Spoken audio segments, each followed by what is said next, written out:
Welcome to the Property Couch, where each week you get to listen to two of Australia's leading property experts. Bryce Holdaway, co-host of Location Australia on Foxtel's Lifestyle Channel, and Ben Kingsley, chair of Property Investors Council of Australia and the 2014 and 2015 Property Investment Advisors of the Year.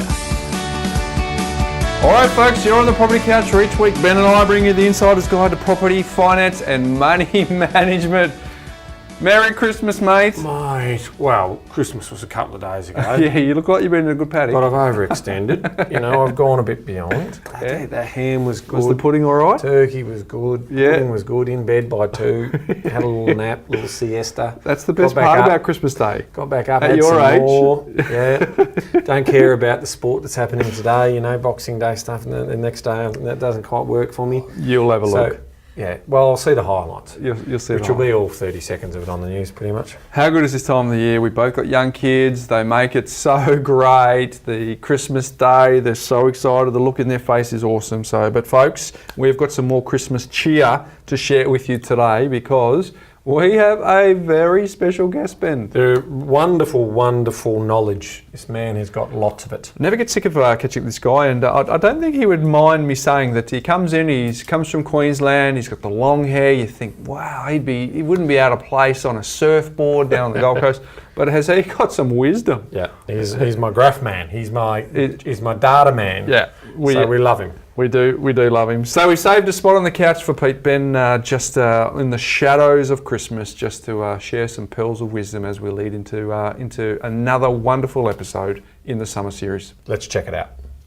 All right, Ben. Well, as part of our summer series, we decided that we'd get Pete Wargent back on. Oh, the star, and he was in the house. He was previously on the Property Couch, episode 139. So, of course, you remember that, didn't you, Pete? But welcome back to the summer series of the Couch. Yeah, pleasure to be back. Very excited. Now, for those of you who didn't hear Pete on episode 139, Ben, I got you covered. I got you back. Thank you. In his professional career, Pete qualified as a chartered accountant in London and was previously a director at the Big Four accounting firm Deloitte. Pete talks the talk when it comes to investing, and he gratefully parked his career in accountancy, having achieved financial independence at the ripe old age of 33, mate.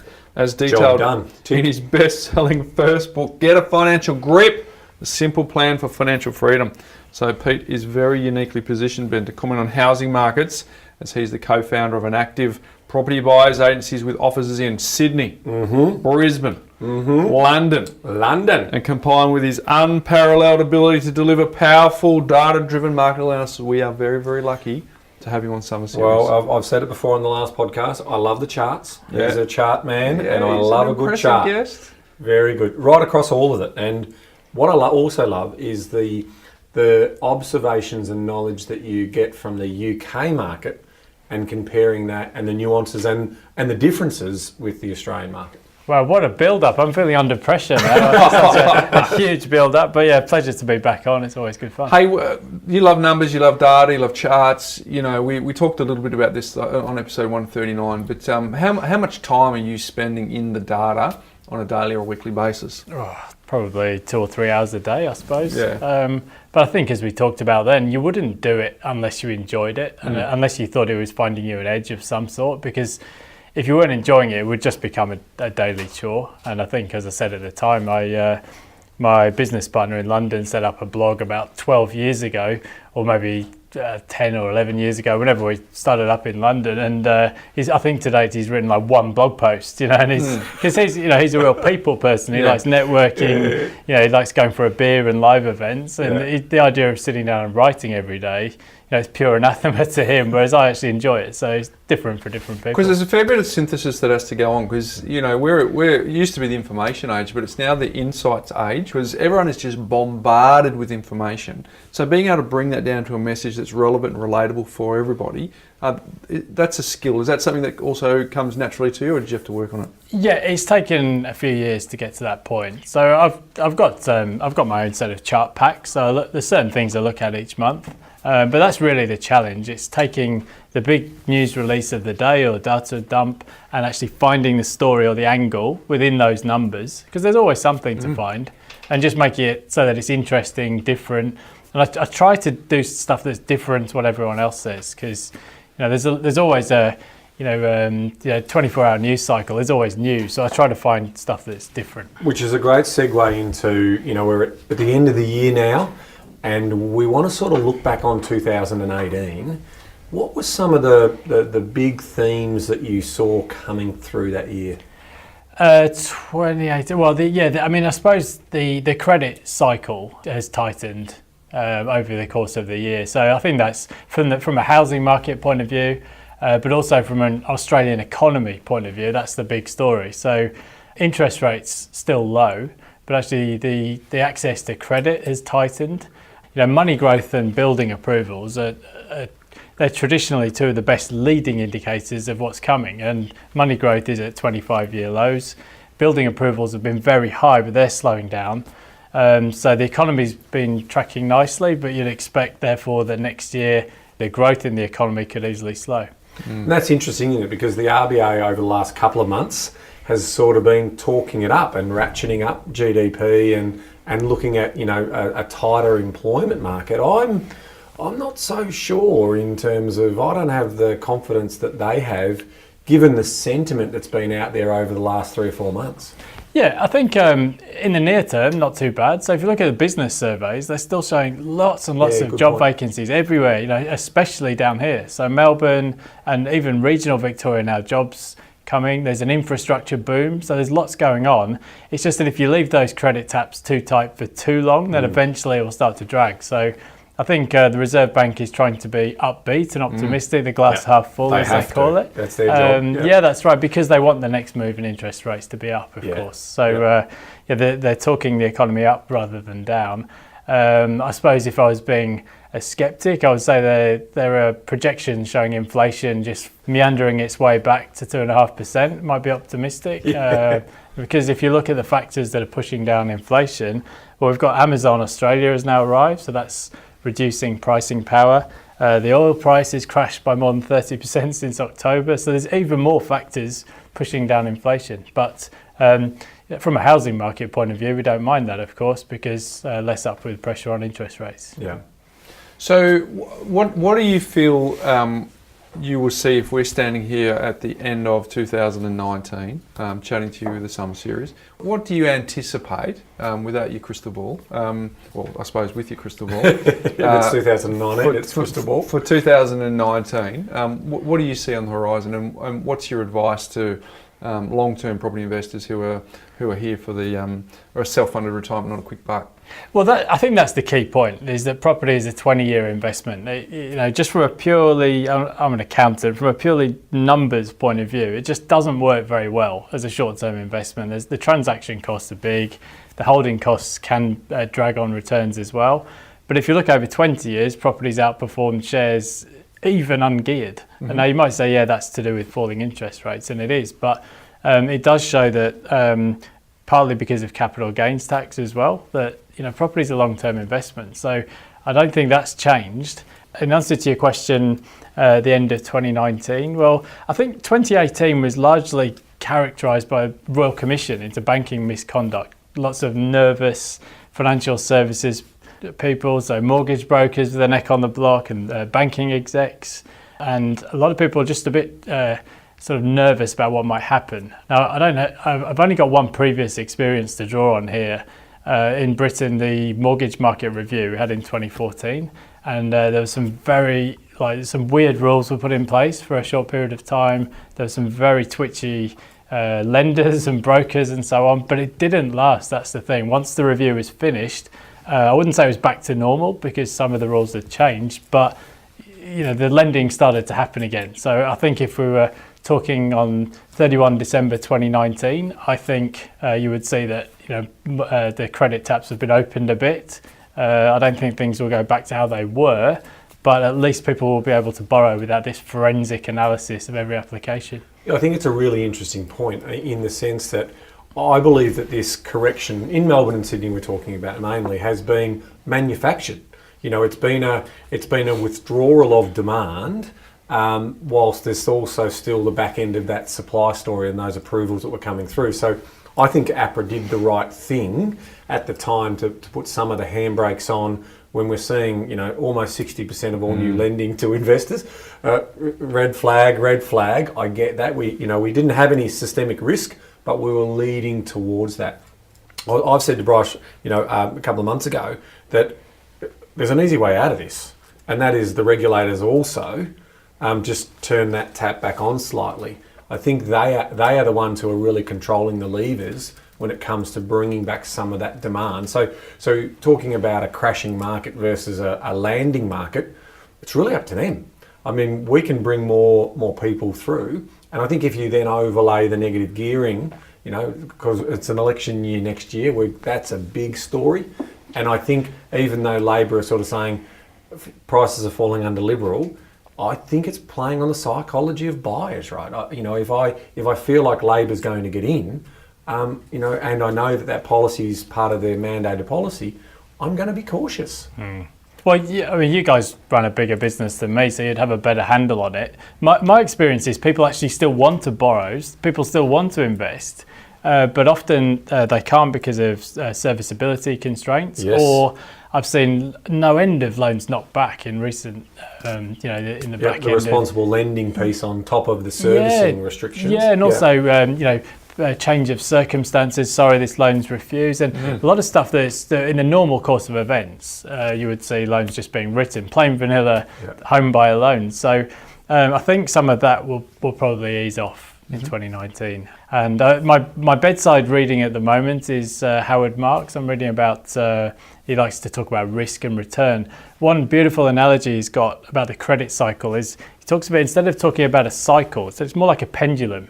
So it spends very little time in the average position. It's generally either swinging towards too loose or too tight. Yep.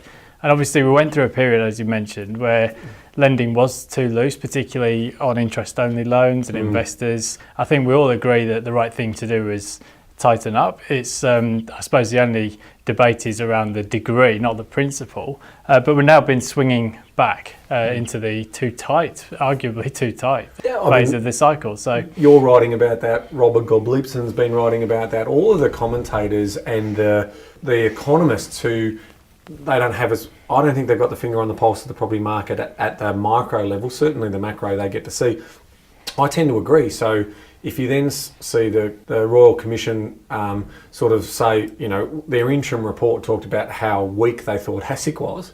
So ASIC now is going to think, well, now the public think we've got to come out throwing punches. Right? So that it is going to swing a little bit heavier into 2019, and that's risky banks are in the business of lending money. But we haven't got systemic risk. Didn't happen. You prevented it. But we also have had record low levels of mortgage delinquencies. If we go back 10, 15, 20 years ago, and it's usually owner-occupiers who have had those delinquencies, not so much investors. So it's an interesting story. What is your commentary or observation around the debate for Labor's negative gearing policy? Well, you did a great paper on this, didn't you? I think. Yeah. So it's a good point. I co-wrote a report with a group called Riskwise. I wouldn't normally put my name to other groups' work, but the modelling blew me away. It's the most sophisticated modelling of the market I've seen, because it didn't just take a macro position. It didn't say, well, this is Australia, which is how most international hedge funds and so on would view Australia at the very national level. But this was at the SA4 regional level. So looking at the different impacts around Australia, some markets would be impacted more than others, obviously, as you'd expect, because some markets have more investors, some have more high-rise apartments. It was a really top quality piece of work that they put together. So, well, I think it's going to be an interesting one. Labor's ahead in the polls. I don't think it's good policy. That's the long and short of it. It's the design of it is to win votes, not to actually improve the housing market. And the more you look at it, it doesn't do what it says on the tin. It's actually elitist, because people like you and I will be fine because we can offset losses against investment income, or for wealthy individuals, family trusts. There's lots of ways. There's other vehicles in which we can execute on the transaction. And of course, for those of us who were invested before the rule change, it's quarantined in perpetuity. So in many ways, it's actually The people who are most punished by it are the younger first-time investors. So, look, I don't think it's a great policy. The other problem, of course, is it will create a two-tier market between new and established properties, even more problems. So I think mostly it will be a damage to confidence. But you guys have been around long enough to know that, well, people managed before there were franking credits, and people managed without negative gearing. We've had changes to deductibility in London. The world has kept turning. So I don't think it will require a change of strategy, but it might just need some tweaking. And that's really what's been taking up my time in recent months, is with my coaching clients, is just saying to people, okay, well, let's take a look at your situation and what does it mean for you? Because for some people, it might just mean a slight change of approach. Because the numbers sort of fall around, am I right sort of saying they fall around 25 to 35% differential in extra money that needs to kick in? So in other words, the money that you're no longer being able to offset it, and it's going to be different for different income groups, and the losses could be, but as a rule of thumb, call it a quarter of the money that you were able to get supported in that early stage, because remember, it's only a moment in time. Like what you're just saying there, Pete, in regards to the market will find its balance and its flow after this disruption. But you were talking, I read that report, or the summary of the report, I should say, 9%. And what a lot of people don't realise, like 9% further declines in some markets. And that's a big number, right? Because when you start to think about it, is the way in which it's been presented in the media is how is it going to impact investors? No. It's not like on High Street that there's 2 investors and there's 40 owner-occupier houses on that street, that all of a sudden only the investors' properties don't become any good. It's across markets. It's the SA4 level. I suppose one valid question is, now, is some of that decline already being priced in? Now, I suppose another way you might look at it, well, let's say Melbourne, I don't know if gross yields here have been down at, say, 3%. Now, if you say that, okay, well, the rules change, let's say the yields need to be 4%. Well, they're not there yet, but actually yields are rising. So, if Labor gets up and Labor changes the rules and all of that, and you would think the yields one way or another have to go up, whether that's through rents or falling prices or a combination of the two. Well, that depends where you are in the country, what type of property you've got. But one way or another, the yields will have to go higher. Yeah, I mean, I'm not going to invest in a brand new property with no great prospects of capital growth and not look at, not being sensible at. So it's going to tighten supply. And then, my cost base has gone up. Of course, I'm not going to pass on 25% increases in rent, but I might pass 10 or 15%, because why wouldn't I? I'm in the business of providing accommodation, and investors are going to say, well, why should it just be on my back?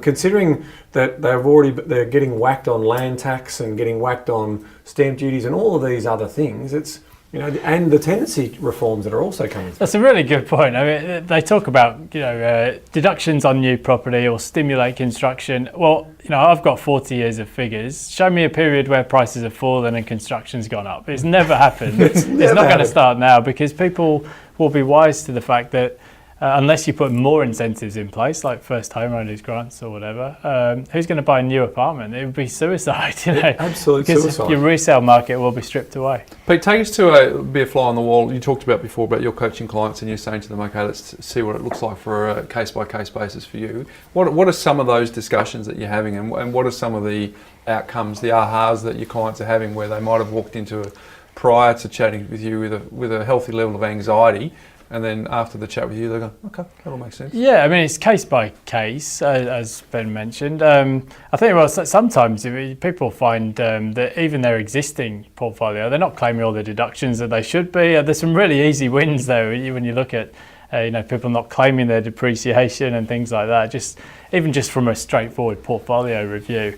From what I've seen, most people, sort of the higher net worth individuals, the impact will be minimal on their affairs, because if you've got business in a trust, what difference does it make? Very, very little difference. You might just tweak the strategy.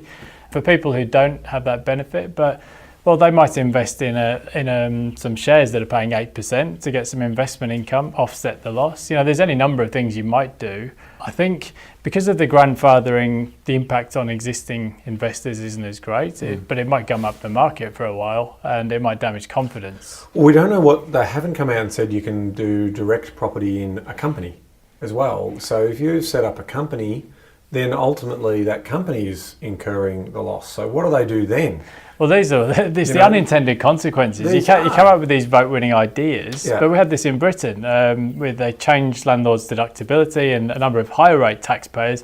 This is going to ruin my deductibility. And then, of course, people buying properties in companies, multiple properties in companies, and there was changes to stamp duty, so people just moved into different brackets. So you solve one problem and create multiple new ones. Well, and again, we've talked about this before. It's the politics of the policy because of the 32 billion supposed tax receipts that they're going to get in the forward estimates, which is paying for their election promises. So they're not going to back down from it. They're not going to back down. And yet, well, you see what it does to stamp duty. I mean, I'm no shill for the coalition by any stretch of the imagination, but the Labour's policy was designed in 2016 to call investors in the market, to level the playing field, and they said, well, that's been done. The regulators have done a good job. And credit to the coalition, they've reduced the excesses on depreciation, on travel expenses. The stuff that could be rorted has been wound back. So Labour's policy is now solving a problem that's been solved. So it's an unusual one. Hey, just before we let you go, what sort of money tips or household cash flow tips are go-tos for you that you'd suggest people do in 2019? Household cash flow tips. Well, for one thing we already mentioned is make sure you're claiming all your deductions. I think we've had a really good period for investors. It's been very kind to asset prices. We've become complacent. Well, if we're going through into a different landscape change, well, it's a really good time to make a review. Say, and this is what I do with my clients. We build a mothership. We say, these are your business goals, these are your personal goals, these are your properties. And so, let's take a look at where you are at today. I think if a lot of people been happy to leave the rents at the same level because prices are going up, and life's been very easy for a lot of us over the last decade. So if that's going to be harder, now's a good time to take stock of where you are, set some new goals, and it might mean I've been personally had to work a bit harder because you want to get your income up, you want to try and increase your serviceability. So these changes aren't all bad. They're just changing the market. And do you see yourself getting into the market in 2019? Are you seeing it as an opportunity for your own portfolio? For sure, yeah. In fact, I just settled on a property when I was over in England in this year. So and I'll be doing the same in 2019. So very good. So I'm not done yet. I've got a couple for you. Just a crystal ball back in front of you again, Pete, for us. Unemployment rate, up, down, flat. Where do we see it in 2019? I think Melbourne's going to shock a few people. The number of jobs that Melbourne has been creating has been astonishing. Vacancies as high as I've ever seen. So I think Melbourne's unemployment rate could have a 3 in front of it, which is which is where you start to talk about wages growth and labour shortages and things like that. So I think nationally, the Reserve Bank sees it going to 4 3/4 by 2020. I guess they've modelled it as well as anyone else can. But I think Sydney is already at very low levels. But I think Melbourne is the strongest economy in the country for next year. So in terms of the correction that's currently occurring, Melbourne landing softer than Sydney, property price wise. Yeah, I mean, I think it all comes down to credit. I think that's it. I mean, you've got the final Royal Commission report, 1 February. You've got the election. The Reserve Bank has been making noises about, this has been a bit too tight. So I guess it all comes down to, how do the regulators treat it? And do banks start to get a bit more comfortable? I think that will drive it more than jobs growth and unemployment. You're right. I think demand is sitting on the sidelines. In the last couple of months, I've met with a lot of industry practitioners, and they say, "What's your number one problem?" I've got people who want to invest, can't get finance. They can't get the finance. That's the key point. See, one of the dubious advantages of being British is I've lived through real credit crunches where nobody wants to go near the housing market, nobody can borrow, nobody wants to borrow, people are taking their money out of the bank because they're worried the banks are disappearing. This is nothing like that. We've got loads of people who want to invest, and the banks or serviceability calculators are saying no. So it's a very different situation. As you mentioned, it's an engineered slowdown, and it's the regulators will watch it closely. But at some point, you would think, the demand for housing hasn't gone away. I've got that image of the dam that's sort of, the wheel that's holding the dam water back. I just see them just letting a bit of water out slowly the other way because they've blocked up all of this demand. So that's what I do believe. I think that the landing can be as hard as the regulators want it to be. I've seen some amazing stats as well on the population pyramid. As you mentioned, the dam, it's like a dam that's set to burst because you've got all these people in the 25 to 34-year-old age bracket. That's where immigration has been targeted, and particularly so in the inner suburbs of Sydney and Melbourne. Very high percentage share of the market in that age group, and that all of those people coming into the first home buyer age, which might be early 30s. The demand for housing is going to be astonishingly high. It's just a question of, when can people access credit and when are they ready to buy? And just on that point, obviously we're seeing the coalition come in with an interesting policy around, or proposed idea around migration and slowing migration down. Enough is enough, I think, was the commentary several weeks back. What are your views on that in terms of, and I mean, I don't even know how they enforce this idea of sending them out to the regions or sending them to I think it's smoke and mirrors. I don't think the absolute number will be cut, but I think what we might find is that the budget is heading towards a surplus in 2019. Election year, there's going to be money splashing around all over the place, election promises. Everywhere. I think there might be some curveballs, so expect some ideas for stimulating demand in certain regional markets. So down here, Geelong or who knows, Gold Coast, Toowoomba, around the country. Even the idea of, a technology hub or special economic zones, there'll be some kind of curveball because it's an election year. We've got a budget that's been in deficit for years and years, going into a surplus. So I think the government might be inclined to borrow and spend over the forward forecast to actually do something a bit different to drive demand away from Sydney and Melbourne. You mean government's thinking medium to longer term? Come on, don't. No, they're thinking about the election. They won't be worried too much about how to pay for it. It's election promise time, I think. So you got a young family. How are you going to spend the summer yourself?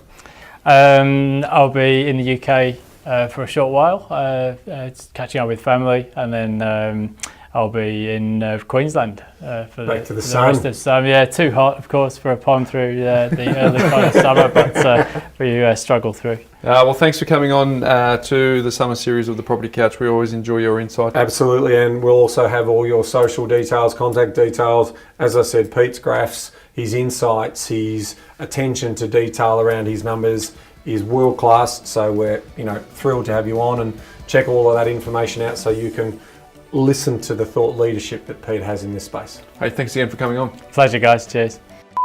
Well, okay. So he has thought a fair bit about a few things when it comes to property. Yeah, look, I mean, he's bullish on a few areas. Obviously, he studies employment in a big way, and we all need to do that because the employment market's not there. Our lending market is under stress, right? So everyone can stress test their lending for higher interest rates, but not for unemployment. So that's when, everything starts to fall apart. So he's good on those numbers and we love his insights. What I love Pete is he comes from a worldview too, because he's based in the UK, he thinks globally rather than just the micro of the Australian market. So the insights are well and truly big picture in what he delivers. But thanks for coming on again, Pete. We love you. We certainly do. So, but stick around, folks. There is more wonderful content coming your way on the next episode, Ben. So until then, knowledge is empowering, Bryce, but only if you act on it. See you soon. Want more great content from the Property Couch? If you haven't had a chance to go back to the foundational episodes, we got good news for you. Go to thepropertycouch.com.au/TPC20 and check out the free binge guide, which gives you the insights you need from the first 20 episodes, where we unpack the foundational pillars of the Insider's Guide to Property, Finance and Money Management. It's completely free and available now.